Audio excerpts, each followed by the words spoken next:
아버지는 억울하게 사약을 받고 어머니와 형제들은 관노비로 끌려갔는데 전하께서는 침묵만 하시옵니까?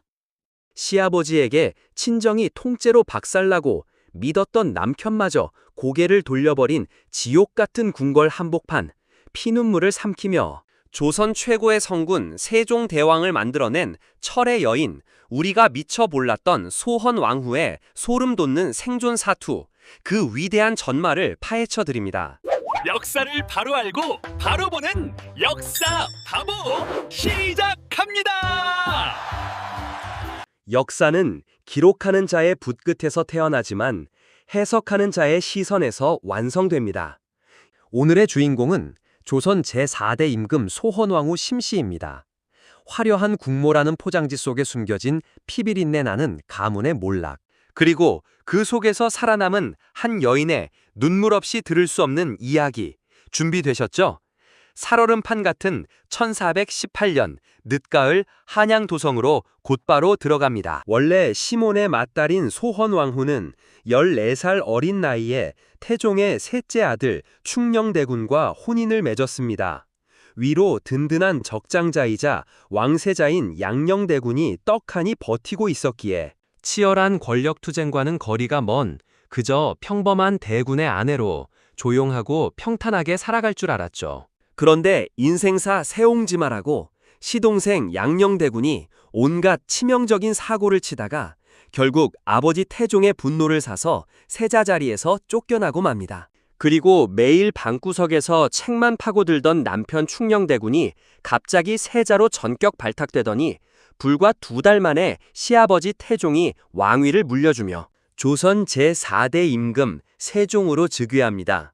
졸지에 평범한 대군의 부인에서 조선 최고의 여성 국모 자리에 오른 소헌왕후, 그리고 아버지 시몬은 영의정에 오르며 가문의 영광을 최고조로 맞이합니다. 하늘의 태양조차 부럽지 않은 권력이었을 겁니다. 하지만 이 완벽해 보이는 축제의 타이밍은 사실 상왕으로 물러나 있던 태종이 치밀하게 파놓은 지옥의 함정이었습니다. 어느 날 강상인이라는 신하가 군사 업무를 상왕인 태종에게 보고하지 않고 세종에게만 단독 보고하는 사건이 벌어집니다. 태종은 이 사소한 보고로 누락을 엄청난 역모 사건으로 뻥튀기 해버립니다. 명나라의 사신으로 가 있던 사돈 시몬을 역모의 배후로 콕 집어 지목해버린 겁니다. 귀국하던 시몬은 의주에 도착하자마자 끌려갔고 사약을 받고 피를 토하며 억울한 죽음을 맞이합니다. 가장 높은 곳에서 빛나던 가문은 하루아침에 반역자의 집안으로 몰락하고 어머니와 어린 형제들은 비천한 노비로 끌려가며 가문 전체가 산산조각 났습니다. 대체 왜 선대왕인 태종은 사돈을 그토록 무참히 짓밟아야만 했을까요? 자신이 피를 묻혀 세운 나라의 기틀이 훗날 거대한 외척 세력에 의해 흔들리는 것을 원천 봉쇄하기 위한 냉혹한 정치적 설계였습니다. 그렇다면 왜 젊은 국왕 세종은 사랑하는 아내의 가족이 도륙당하는 것을 보면서도 소름 돋을 정도로 철저한 침묵을 지켰을까요? 권력은 부자지간에도 나눌 수 없다는 비정한 논리 속에서 세종 본인 역시 강력한 왕권을 구축하기 위해 아버지의 잔혹한 숙청에 암묵적으로 동의해버린 겁니다. 마지막으로 왜 국모는 가심이 갈기갈기 찢어지는 고통 속에서도 눈물 한 방울 흘리지 않고 완벽한 왕비의 연기를 해내야만 했을까요? 남편마저 고개를 돌린 지옥에서 그녀가 조금이라도 분노를 표출했다면 당장 사약을 받았을 것이고 그녀가 낳은 어린 적통 대군들의 목숨까지 날아갔을 것입니다. 노비로 끌려가 안 식구들을 훗날 다시 살려내기 위해 그녀는 감전을 지우고 시아버지와 정적들 앞에서 숨을 죽이는 기막힌 생존수를 택했던 겁니다. 이것은 단순한 굴복이 아니었습니다. 냉혹한 현실을 직시한 그녀만의 철저한 인내였죠. 이 숨막히는 침묵 속에서 살아남은 철의 여인, 그녀를 기다리는 또 다른 시련은 친정의 몰락, 그 이상이었습니다.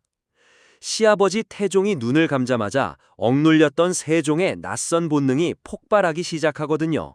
남편의 충격적인 배신과 며느리들의 기상천외한 스캔들까지 그녀의 기막힌 궁궐 생존기는 끊어짐 없이 계속 이어집니다. 도성 한복판이 시뻘건 불지옥이 되었으니 국고는 타버려도 좋으나 조선의 심장인 종묘만은 내 목숨을 걸고서라도 무조건 사수해야 한다. 도성 한복판이 시뻘건 불지옥으로 변해버린 국가. 재난 상황 속에서 배가 남산만한 만삭의 몸을 이끌고 밖으로 나와 화재 진압을 진두지휘한 이 강단 있는 목소리의 주인공. 과연 누구일 것 같습니까? 시아버지의 서슬퍼런 칼날 앞에서도, 낭편의 차가운 외면 앞에서도 그저 숨죽여 우는 유약한 여인인 줄로만 알았던 소헌 왕후입니다. 1426년 한양 도성 장통방 일대에 천여 채의 집이 불타며 수많은 사상자가 속출하는 끔찍한 대화재가 발생합니다.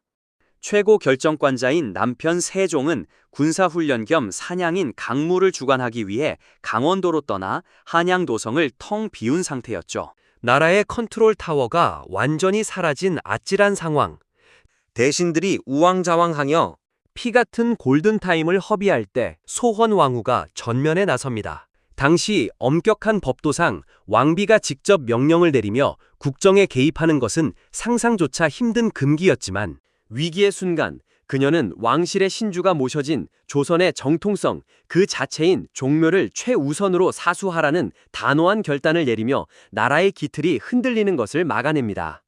이쯤 되면 세종도 아내만 바라봤을 것 같지만 천만의 말씀입니다. 무자비한 시아버지 태종이 세상을 떠나자 억눌려 있던 세종의 낯선 본능이 화산처럼 폭발합니다. 상상을 초월하는 여성 편력이 시작되었죠. 정식 후궁만 9명이었고 수라를 챙기거나 심부름을 하는 궁녀들까지 건드리지 않은 곳이 없었습니다. 심지어 천민 출신의 후궁에게 푹 빠져 그녀의 오빠들을 무시했다는 이유로 무고한 환관들을 무자비하게 곤장치고 쫓아냅니다. 당시 소헌 왕후는 아들을 임신한 무거운 몸이었습니다. 홀로 빈방을 지키던 그녀의 마음은 얼마나 갈기갈기 찢어졌을까요? 하지만 철의 여인 소헌 왕후는 여기서도 엄청난 그릇을 보여줍니다. 남편의 여인들을 향해 질투하는 대신 오히려 그들을 넓은 품으로 거두어 안아버립니다. 후궁이 낳은 자식들까지 친자식처럼 살뜰하게 거두어 먹였죠. 우리는 여기서 날카롭게 짚어봐야 합니다. 그녀가 투기하지 않은 것이 과연 보살처럼 자애로워서였을까요? 왕실의 자손을 번성시켜야 한다는 절대적인 유교적 국가관과 질투하는 여인은 내쫓는다는 칠거지약의 이데올로기가 그녀에게 질투마저 거세할 것을 강요했던 것입니다.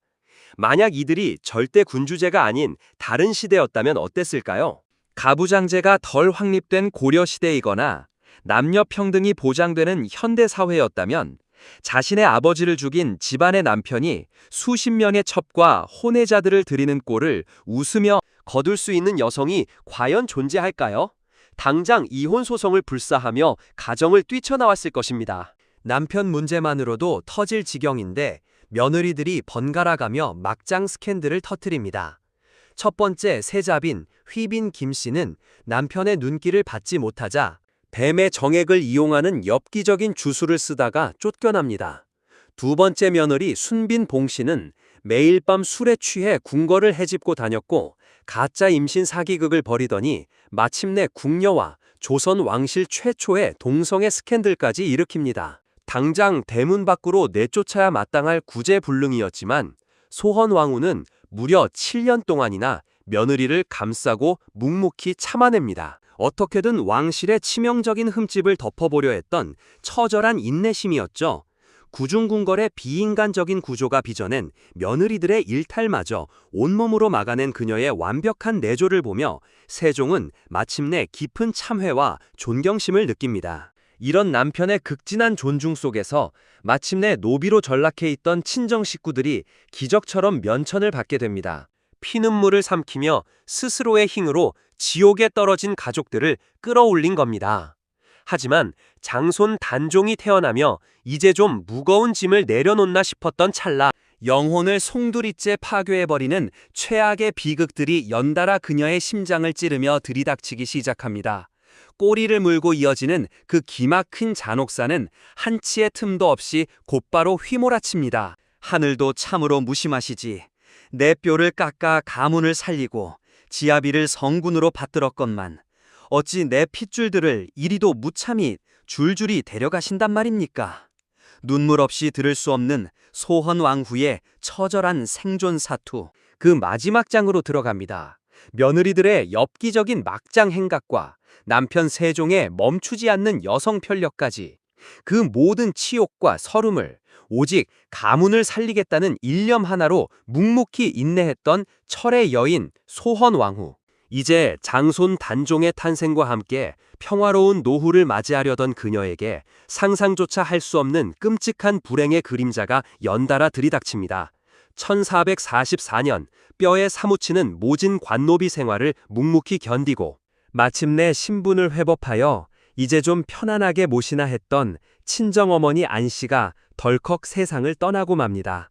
평생 가슴에 피멍이 들도록 억울하게 고생만 하신 어머니를 떠나보낸 그 찢어지는 슬픔이 채 가시기도 전인 불과 몇 달 뒤 눈에 넣어도 아프지 않을 5번째 아들 광평대군이 끔찍한 천연두에 걸려 20살의 꽃다운 나이로 참혹하게 목숨을 잃습니다. 그런데 하늘의 저주는 여기서 끝나지 않았습니다. 반전의 반전처럼 참혹한 불행은 꼬리를 물고 계속 이어집니다. 바로 다음 해 이번에는 7번째 아들 평원대군마저 형과 똑같은 몹쓸 병마에 시달리다 19의 어린 나이로 세상을 떠나고 만 겁니다. 든든한 버팀목이었던 친정어머니와 장성한 두 아들을 잇따라 가슴에 묻어야 했던 이 연속된 참척의 고통 앞에서는 평생을 강철 같은 멘탈로 버텨온 그녀조차도 결국 산산조각이 나며 심신이 완전히 무너져 내리고 말았습니다. 그 지독한 슬픔과 충격을 도저히 견디지 못한 소헌왕후는 결국 자리에 알아누워 사경을 헤매다 1446년 52살의 나이로 파란만장하고 한 많았던 삶의 마침표를 찍고 맙니다. 아내를 영영 떠나보낸 세종은 자신이 평생의 피와 땀을 바쳐 발명한 한글을 가장 애틋하게 곁을 떠난 아내를 위해 가장 먼저 사용합니다. 어머니의 명복을 빌며 부처님의 일대기를 번역한 아들의 책을 보고 세종은 벅차오르는 감동과 그리움을 주체하지 못해 직접 한글로 찬가로 지어 노래를 만들었습니다. 이것이 우리나라 국보이자 가장 오래된 한글 시가집 월인 천강지곡입니다. 또한 자신이 죽으면 반드시 아내 곁에 묻히겠다며 아내의 무덤 안에 미리 자신의 빈자리를 만들어 두었죠. 조선 역사상 최초의 합장능, 영능의 감동적인 탄생이었습니다. 여기서 우리는 반드시 스스로에게 날카롭게 물어야 합니다. 나는 왜 이렇게 생각하는가?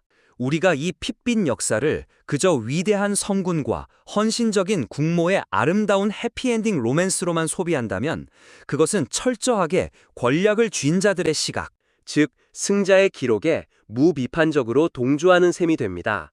반대 시각에서 본다면 이것은 명분이라는 이름 아래 잔혹한 폭력과 인권 유린의 역사일 뿐입니다. 그녀가 죽기 직전 그토록 맛보고 싶어 했던 사탕 한 조각조차 제대로 먹지 못해 훗날 장남 문종이 영전 앞에서 통곡했다는 일화는 아무리 최고 권력의 정점에 섰던 여성이라 할지라도 소박한 욕망마저 철저히 통제당했음을 뼈저리게 증명합니다.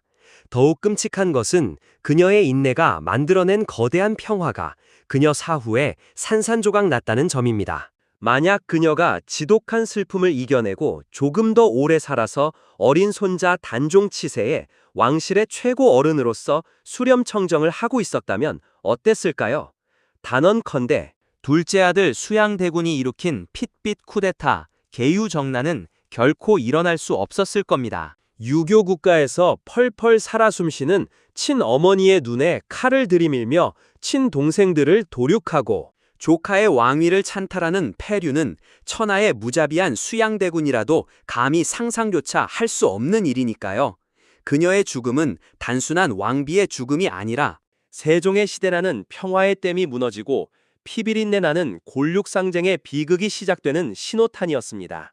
절체절명의 위기 앞에서도 굳건하게 나라를 지켜낸 철의 여인 소헌왕후, 완벽한 성군 세종대왕의 거대한 그림자에 가려져 우리가 미처 알지 못했던 그녀의 숨겨진 생존 사투가 여러분의 심장에도 깊은 울림으로 남기를 바랍니다. 끝까지 몰입해 주셔서 대단히 감사합니다. 오늘 역사바보 좋아요 구독 눌러주시고 다음 시간에 텐션 폭발 역사 이야기로 돌아오겠습니다.